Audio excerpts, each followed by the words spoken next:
Ils veulent interdire la Proof of Work et donc, de fait, Bitcoin, Ethereum sur tout le marché européen. C'est une véritable bombe qui est en train d'arriver. Il y a des votes en cours, il y a des discussions actuellement en Commission européenne. Qu'est-ce qui est en train de se passer avec ce fameux projet MiCA? On en parle tout de suite. Mais avant cela, je vous rappelle que vous pouvez télécharger notre vidéo de formation offerte qui vous aide à investir de manière simple et en automatique dans les crypto-monnaies. Pour cela, vous avez le petit i en haut à droite ou le lien sous la vidéo. Vous arriverez sur ce formulaire où vous pourrez remplir et nous vous enverrons ceci directement par email le plus vite possible. Alors le projet MiCA, de quoi s'agit-il? Quelle est cette loi? MiCA pour Market in Crypto Assets. Il s'agit d'une loi de régulation qui a pour but de réguler donc les crypto-monnaies sur le marché européen. Ce projet de loi avait été prévu pour un premier vote au 28 février. Christine Lagarde poussait à fond pour que ça se fasse, parce qu'il y a différentes problématiques liées notamment à la Russie et à l'Ukraine.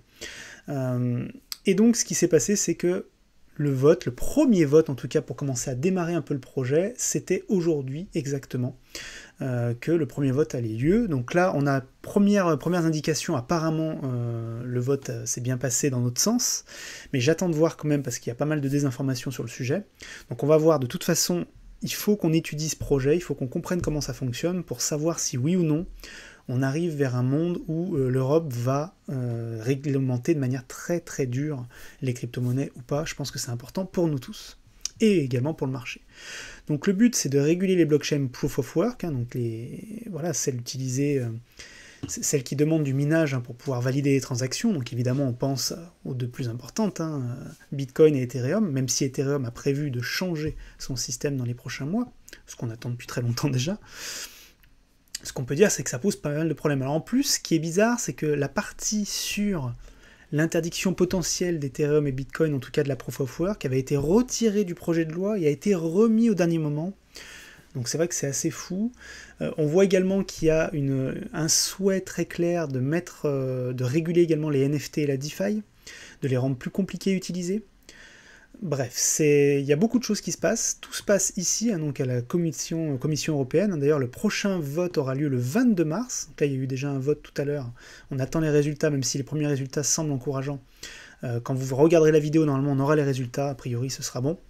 Des premières news que j'ai, en tout cas, un peu en avance. Normalement, c'est bon. Il va y avoir un rejet de la loi complète. En tout cas, il va y avoir de nouvelles discussions qui vont avoir lieu. Le concept, c'est quoi? Il y a plusieurs choses.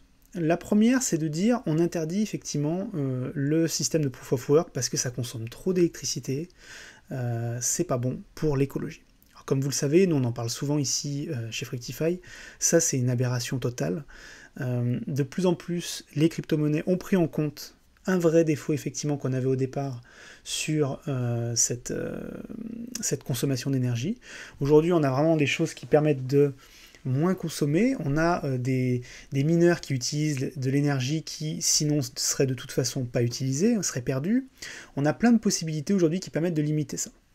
Ensuite, il y a le sacro-saint blanchiment d'argent. Alors évidemment, ça fait toujours un petit peu sourire parce que on a l'impression que les gens qui blanchissent de l'argent ont attendu les crypto-monnaies pour le faire. On sait bien que la plupart des gens qui font du blanchiment le font directement dans l'économie classique et traditionnelle, ils n'ont pas besoin des crypto-monnaies pour le faire. Et puis le dernier point, c'était aussi de dire on va éviter que les sanctions internationales contre la Russie puissent être contournées facilement par des Russes qui seraient sur le sol européen. Donc là, pourquoi pas? Bon bref, on sent qu'il y a vraiment un lobbying aussi des banques derrière pour pouvoir faire valider les choses. Pour revenir d'ailleurs sur la consommation d'énergie, les derniers chiffres sont tombés. Aujourd'hui, le minage de crypto-monnaies, ça représente 0,05% de la consommation globale d'énergie à l'année. Donc c'est vraiment rien du tout. Très très peu en tout cas, et beaucoup moins que beaucoup d'autres industries. Donc voilà, il y a vraiment cette problématique-là. Alors, les risques de tout ça, parce que voilà, les risques sont clairs. Alors, regardez, c'est quand même ce qu'on nous prévoyait. Les cryptoactifs sont soumis à des normes minimales de durabilité environnementale en ce qui concerne le mécanisme de consensus utilisé pour valider les transactions, avant qu'elles ne soient émises, offertes ou admises à commerce dans l'Union.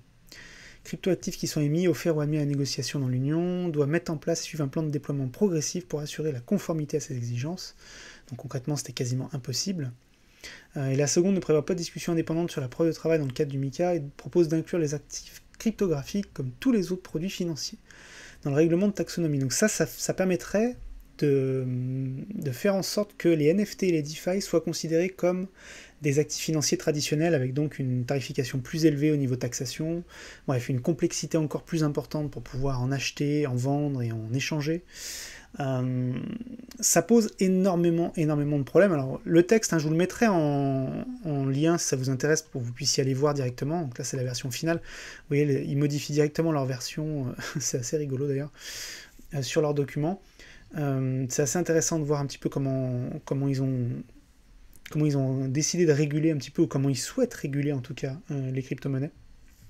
Mais alors les problématiques que ça pose tout ça, si jamais on y allait, si jamais après les différentes discussions, parce qu'il va y avoir plusieurs sessions de discussion, de vote, etc., si jamais on y allait en état, on aurait plusieurs problèmes. Le premier risque, c'est d'être complètement à la traîne.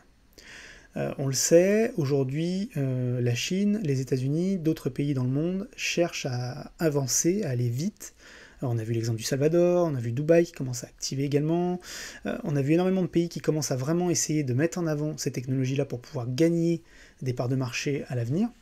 Là, si on commence à se mettre des épines dans le pied trop importantes, même si je pense encore une fois qu'une régulation est saine, si elle est bien faite, on risque de se retrouver comme à l'époque du web versus le Minitel, où on va être très en retard. On a loupé le virage du premier web, on a loupé le virage du web 2, avec les réseaux sociaux, etc. Ça serait quand même dommage de louper le virage du web 3, alors qu'on a en Europe beaucoup de technologies, beaucoup de talents, beaucoup de cerveaux très intéressants, intelligents, et qui sont capables de faire de belles choses. On a de très très belles entreprises.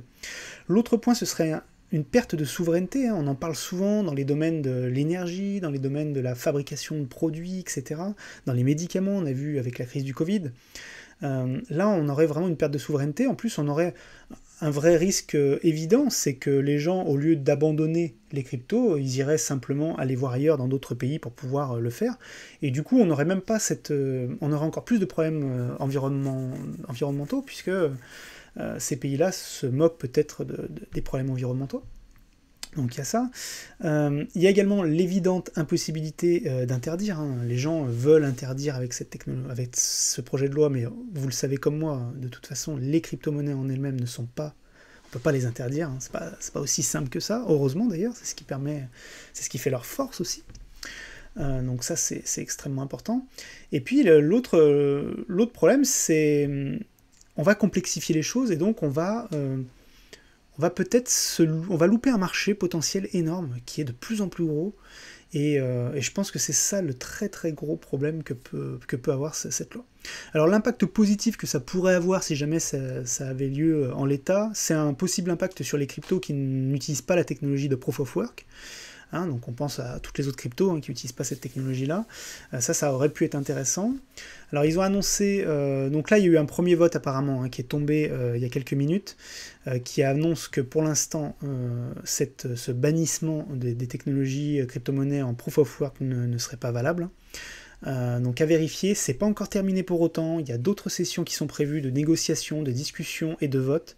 Il y aura une régulation d'une manière ou d'une autre, de toute façon on en a besoin et je pense que c'est fondamental. Mais apparemment ce ne sera pas comme c'est aujourd'hui. Voilà, la Commission européenne table sur le fait qu'il y a un vide juridique aujourd'hui, qu'elle veut compléter, qu'elle veut modifier. Je pense que c'est une bonne chose. À nous de voir maintenant, à nous de nous protéger, à vous de voir ce qui va se passer. On vous tiendra informé bien sûr, on fera peut-être un live sur le sujet jeudi, pendant le Nova Live, on pourra en parler. Si vous avez des questions à ce sujet-là, ça sera super intéressant, puis on aura peut-être plus de news aussi précises par rapport à ça. Donc j'ai hâte de voir ce que ça va donner, mais en tout cas, il va falloir suivre ça de très très près. J'espère que cette vidéo vous a plu, n'oubliez pas de mettre un pouce bleu, de commenter, de partager, c'est très important pour nous. N'oubliez pas également, vous pouvez télécharger notre vidéo de formation offerte qui vous aide à investir de manière simple et en automatique dans les crypto-monnaies. Pour cela, vous avez le petit i en haut à droite. C'était Rémi et je vous dis à très vite.